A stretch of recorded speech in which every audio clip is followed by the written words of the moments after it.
y llevan la droga en la guagüita de la DNCD, protegida, custodiada, hasta la barriga del avión.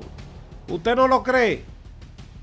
Prepárese para que usted vea ahora una sesión completita de cómo los miembros de la Dirección Nacional de Control de Drogas y otros aeroportuarios, ahí también tiene responsabilidad el CESAC, porque el CESAC se da cuenta o debe darse cuenta cuando la Dirección de Drogas está haciendo estos malabares de narcotráfico.